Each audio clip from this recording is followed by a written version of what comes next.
It's only 38 kilometres from Oban to the Kilchurn Castle ruins, where we park overnight in a lay-by. It's a superb spot to see the castle at sunrise the next morning. After breakfast, we drive through the heart of the Scottish Highlands, a beautiful but rough landscape. You can easily imagine the brutal fights amongst the Scottish clans during the Middle Ages. The valley and mountains near Glencoe are known as the outdoor capital of the UK, perfect to do some hiking. Just north of Glencoe, we visit Neptune's staircase and the famous Glenfinnan Viaduct. We continue to Mallaig, where we want to get a ferry over to the Isle of Skye. On the way, we stop at the picturesque village of Mallaig. Unfortunately, all ferries from Mallaig to the Isle of Skye are fully booked, so we have to drive the long way around. No problem, because this way we get to see the impossibly picturesque Eilean Donan Castle. The banging of a car door woke me up at 5:50 this morning. Not really my time to get up, but the sunrise over the Kilchurn Castle ruins is very photogenic.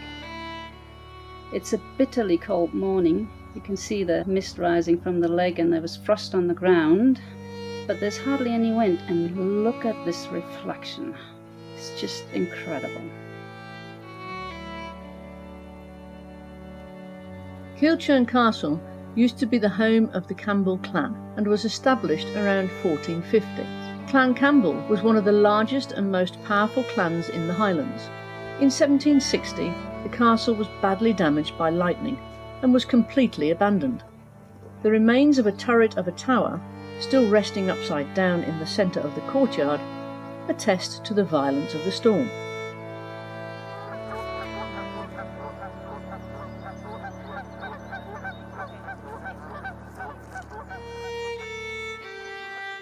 What an amazing morning in Scotland. Definitely worth getting up for.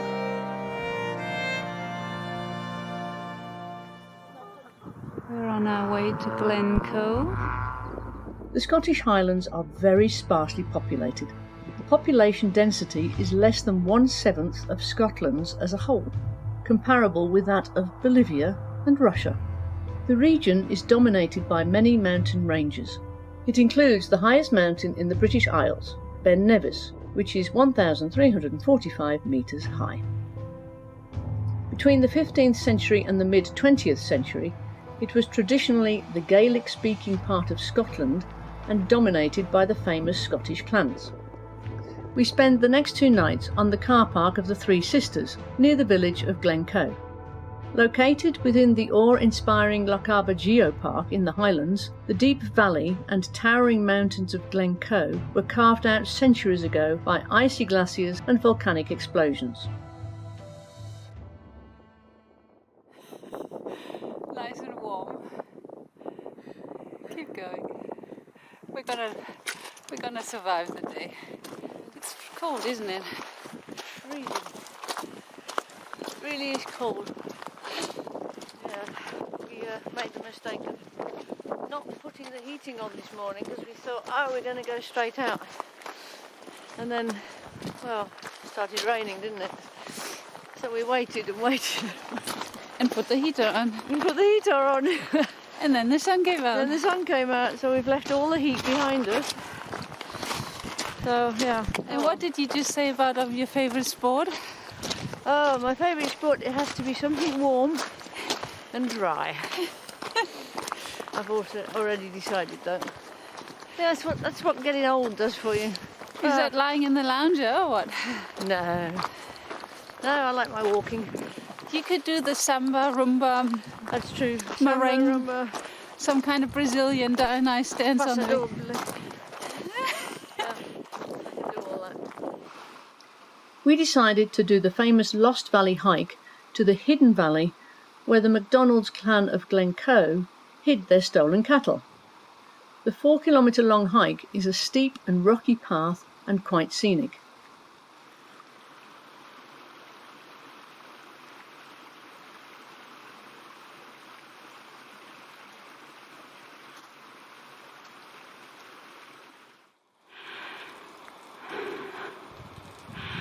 We've come quite a bit already.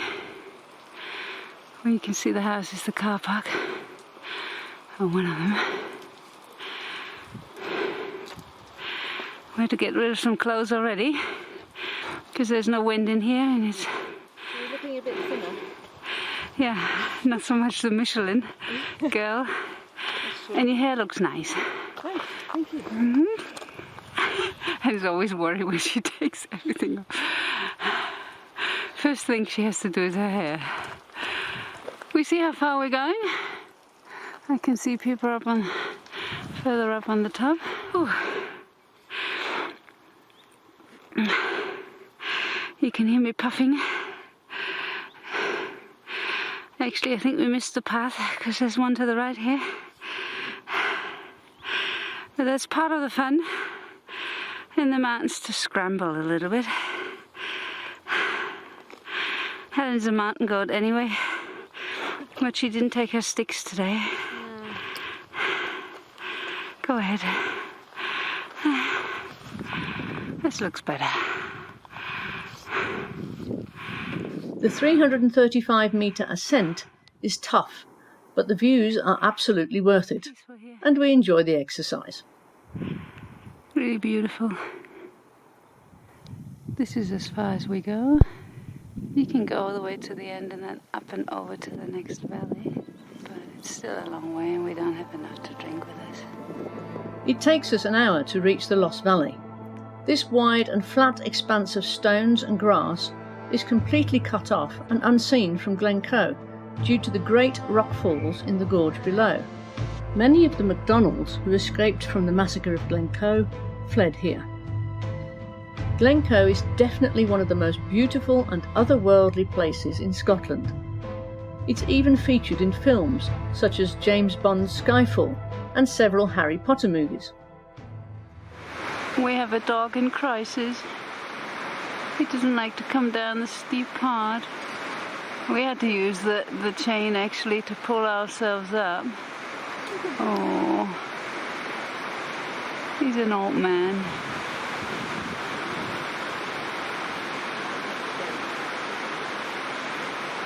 Oh.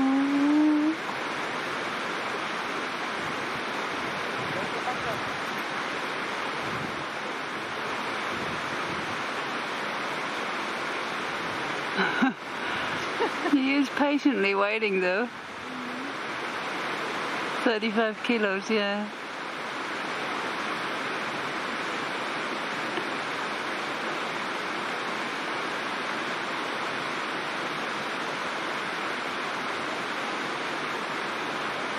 Now he's good.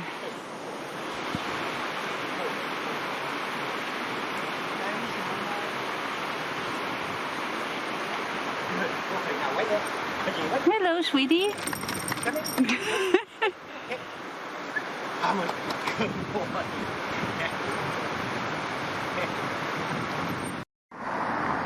We're at the famous Neptune staircase. I think it's 8 locks in total. Neptune staircase is a staircase lock comprising 8 locks on the Caledonia Canal, which is approximately 60 miles long, of which 22 miles is man-made. One of these mountains, and we're not quite sure which one it is Ben Nevis, the highest mountain in Great Britain. Look at the snow level, it should be the one on the left, but somehow I think it might be the one on the right here. Well, there are 2 boats in the lock. I think they're waiting for the water level to come down. Yeah, they are. They've opened it up. It's almost done.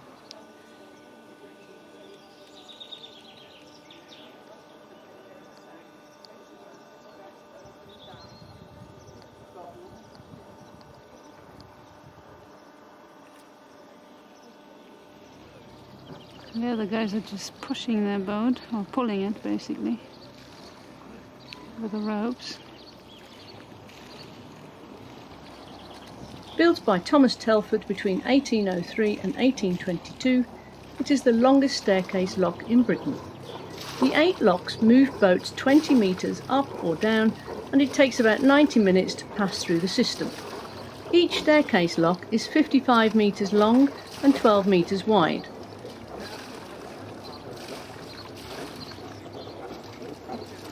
Now they got it tied up here. Now the gates are closing here again. long does it take to get through all these 8 locks? I don't know, I can't remember. It's probably about 8 hours. I don't know, not 8 hours, but 4 hours, 3 hours. I don't know. So now they should lower. That's number 3, and they're coming to number 4. Now they should lower the water level here. It's actually going quite fast. Still be going or not? Yeah. Are there any flaps down in the bottom of that? No, That he just opens they or have what? to open the sluices. That's the mechanism to open it up. This is the station for each lock to open and close them. The current lock gates weigh 22 tonnes each. They were originally hand-powered, but the system has been converted to hydraulic operation.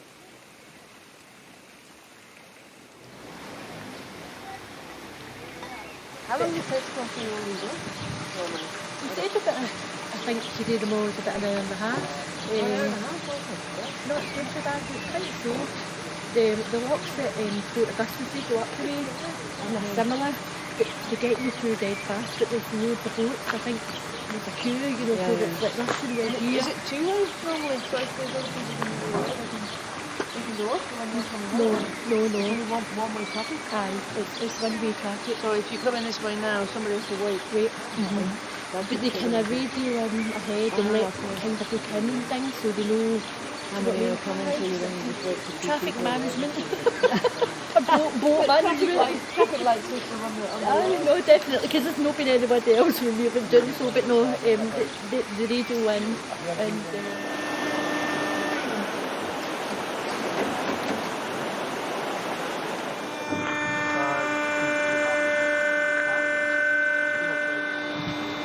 She said they only go in one direction, so anybody who's coming in the other direction Has to stop, yeah. Has to wait. And how much was it? I couldn't get that. She said she thinks they met a skip because he's got a yearly pass which costs a couple of £1,000. But a small skip had to pay, without a pass, they had to pay about £140. To get through here? Yeah. Wow.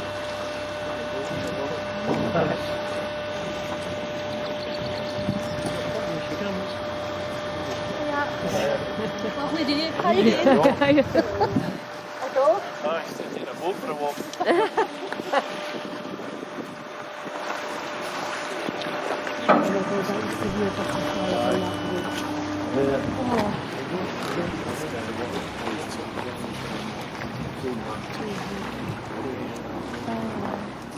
We worked it out now. On the left-hand side, the one with the snow is Ben Nevis.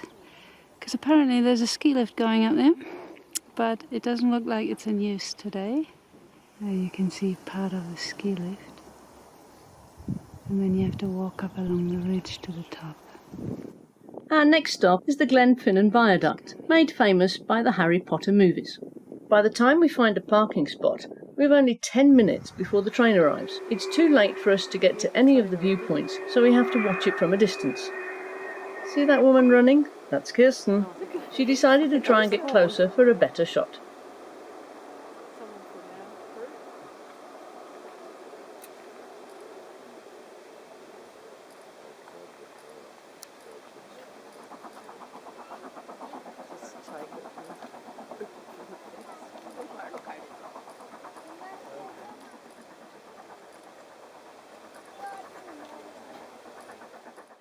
This is this parking spot. We kind of moved in a rush, and then we ran up to the viaduct, and then we thought we had missed the train, and then it wasn't coming, so I decided to look for a better spot. And You missed the train. I didn't miss the train, but I missed a good photo spot. Never mind, we have all day tomorrow to redo the stuff. And hopefully we find a good spot for the night. This is a bit leaning here.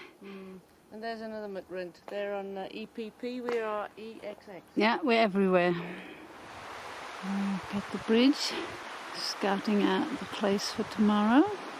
The viaduct was built between July 1897 and October 1898 and is the most famous part of the train line from Fort William to the fishing port of Mallaig, which opened on the 1st of April 1901. It is made of mass concrete and has 21 semicircular spans of 15 metres. It's the longest concrete railway bridge in Scotland at 380 metres and crosses the River Finnan at a height of 30 metres. This is Loch Shiel? How do you pronounce it? Shiel? In the afternoon, we do a 3-hour walk along a lovely trail to the Glenfinnan train station. You can just about see a little bit of Ben Nevis in the distance there, the white snow patch.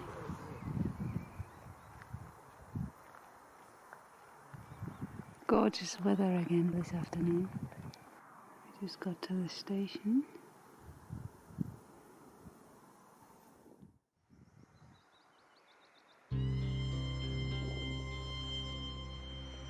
On the way back to Big Bertha, we encounter 2 deer right next to a church.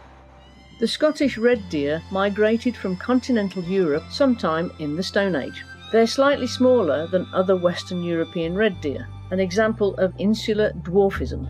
They thrive in the Highlands and Islands of Scotland and in parts of England. Red deer are Scotland's largest surviving native wild land mammal. They have a body size a little smaller than a domestic donkey, weighing between 100 and 340 kilograms. Males are called stags and have impressive antlers up to 1 metre in breadth and 15 kilos in weight. These branch-like horns drop off in the spring and are grown again in the summer, ready for the autumn rut or breeding season. Stags live in small wandering groups, except during the rut when they become solitary and fight over the females. Females are called hinds, and they live in herds led by matriarchs. Each hind herd spends their whole lives in one area, and they know it very well. The hinds give birth to single calves which have white spots during May and June. Most of the land on which red deer are found is privately owned, and the deer are managed to provide an income from stalking and shooting stags as trophies. The hinds are hunted during the winter by estate keepers, and the venison is sold for human consumption. Because there are no large predators now living in Scotland, it is essential to shoot red deer to control their numbers. After dinner, Kirsten walks down to Loch Shiel for the sunset. All the other tourists are gone by now, and it is blissfully quiet and peaceful here.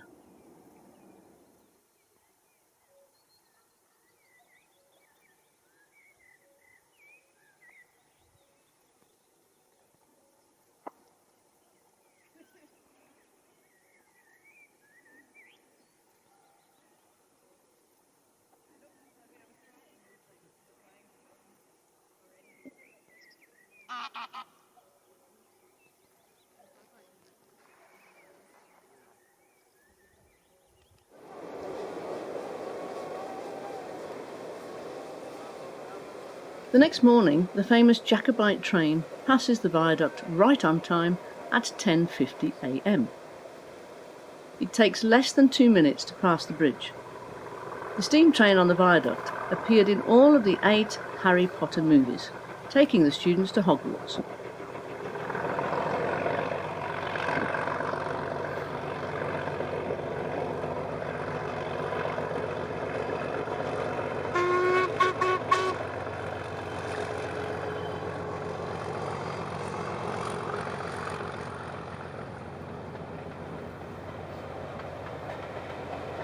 The steam train runs between Fort William and Mallaig twice a day, which takes just over 2 hours. First class return tickets cost £60. We're in Arisaig. There are very dark clouds over there, but we're actually still in the sunshine. After leaving the famous viaduct, we drive along the winding road to Mallaig, where we want to get a ferry over to the Isle of Skye. On the way, we stop at the picturesque village of Arisaig.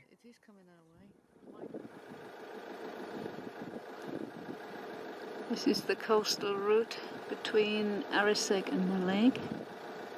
Obviously low tide. This is awesome here. You're gonna have to hurry up. He wants to come out.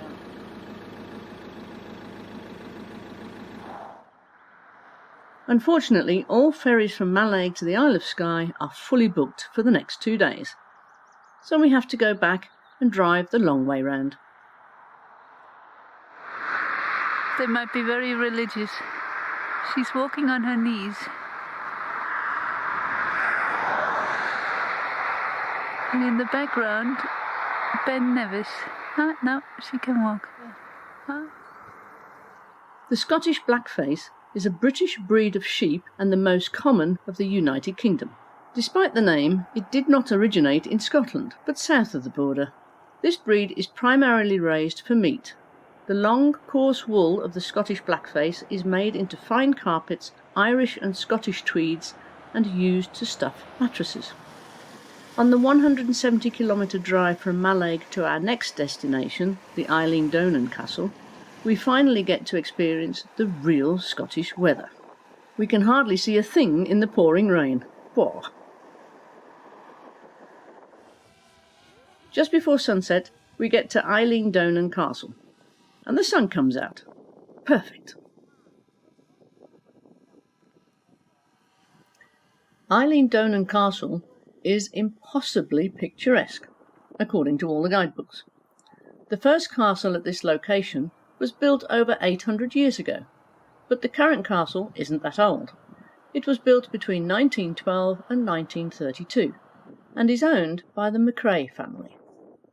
Still, it is one of the most photographed castles in Scotland, and in a great location. No wonder it features in films and adverts. Unfortunately, they no longer allow overnight camping on the castle's car park, so we park up for the night at a nearby viewpoint, a perfect place to see the castle lit up at night. After dinner, we take another look during the blue hour. It's freezing cold outside. The castle is closed, and it would normally cost £10 per person to visit, but after 5 p.m. there's no charge to walk across the bridge and wander around the base of the castle. There are over 20 haunted castles, palaces and historic houses across Scotland, and this is one of them.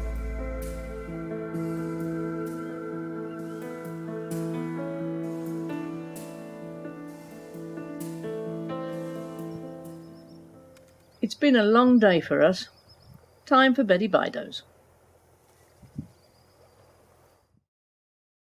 In our next video, we visit the Isle of Skye, one of the top 5 highlights in Scotland. Coming! We spend 5 full days here to explore the rugged mountains, castles and coastal areas. There's something magical about this island. No wonder some places are named Fairy Glen and Fairy Pools.